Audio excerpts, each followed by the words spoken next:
Hi guys, നമ്മൾ ഉണ്ടാക്കാൻ പോകുന്ന ഒരു പിസയാണ്. നമ്മളിത് കുക്ക് ചെയ്യാൻ പോകുന്ന എയർ ഫ്രയറിലാണ്.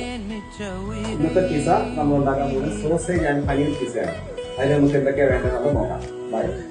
നമുക്ക് ചിക്കന്റെ സോസേജ് വേണം, പനീർ ക്യൂബ്സ് ആയിട്ട് ഇട്ടേ നല്ലത് കേട്ടോ. വേൾഡിൽ നമുക്കൊരു പിസയുടെ ബേസ് കിട്ടും. പിസ ബ്രെഡ് എന്ന് പറയുന്നത് ഇൻസ്റ്റാമാർട്ടിലൊക്കെ അവൈലബിൾ ആണ്. പനീർ അതുപോലെ തന്നെ ക്യൂബ്സ് ആക്കി ഇടുക. ഇതിൽ യൂസ് ചെയ്ത് നമ്മൾ ആദ്യം ബട്ടർ ഇട്ടതിന് ശേഷം ബട്ടറിൽ തന്നെ ലൈറ്റ് ആയിട്ടൊന്ന് ഒരു ഗോൾഡൻ ബ്രൗൺ ആവുന്ന വരെ ഒന്ന് ഫ്രൈ ചെയ്തെടുക്കുക. അതുപോലെ ഒന്ന് പിസ സോസ് ഇട്ട് ഇതിന്റെ ബേസിൽ അത് നല്ലപോലെ ഒന്ന് നമ്മൾ ഇതിന്റെ മേളിൽ മോസറല്ല ചീസ് സ്പ്രെഡ് ചെയ്ത് കൊടുക്കുകയാണ്. ഈ ഒരു വലുപ്പത്തിൽ അതിൽ നിന്നും മേളത്തെ ആ പോർഷൻ മാത്രം അടർത്തി എടുക്കും. നമ്മുടെ അടുത്ത ഒറിഗാനോ സീസണിങ് ഇടുക. ചില്ലി ഫ്ലേക്സ് ആണ്.